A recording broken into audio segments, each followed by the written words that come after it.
All right, so today we're moving past just looking at a digital target from a distance. We're going to get right up close. We are diving deep into network scanning, which is that absolutely critical phase where an investigator or, an attacker starts to actively poke and prod a network to see what's really going on inside.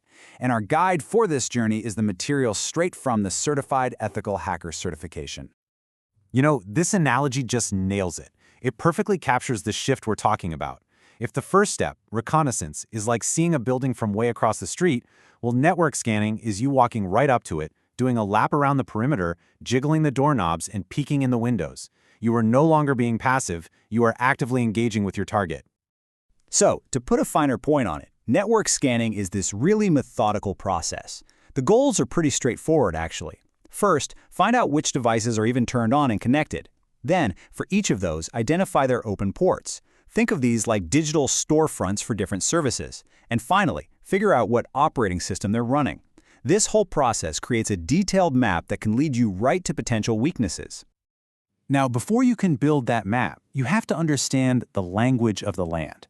And in the world of computer networks, that language is built on something called TCP/IP flags.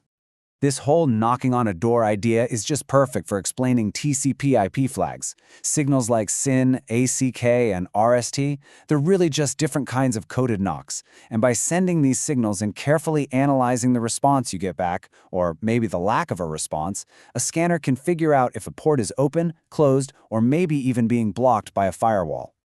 What you're seeing here is the standard, polite way to make a connection. It's called the three-way handshake. The SYN is the initial knock. The SYN/ACK is basically the other side saying, come on in. And the final ACK is you confirming you've walked through the door. Now, this full connection works great, but it's also really loud and easy for security systems to lock. Remember how this works, because all the stealthier scans we're going to talk about, they work by messing with or just never finishing this handshake. Of course, to do all this knocking, you need the right tools.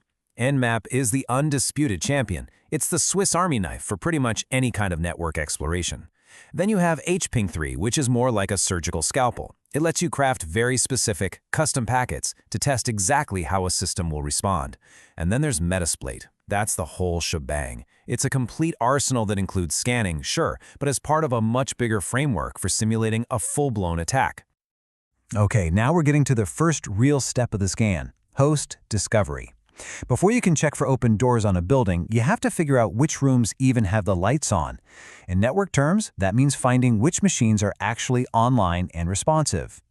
So this kind of shows the evolution of how you find those live hosts. The classic ping command? It's like shouting hello down a long hallway. It's simple, it's direct, but it's so common that most modern firewalls are configured to just ignore it. A TCP SYN ping, on the other hand, is way stealthier. It sends just the first part of that handshake we talked about, which to a firewall looks like the start of a legitimate conversation. It's much more likely to slip past basic security and get you the response you're looking for. Okay, so we found the machines with the lights on. Now it's time to walk up to each one and start checking for those open ports, those digital storefronts that tell us exactly what services a machine is offering up to the world. And when it comes to checking those ports, there are basically two main ways to go about it.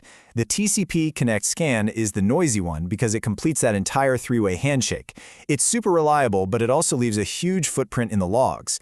The much preferred method is the stealth scan, also called a SYN scan.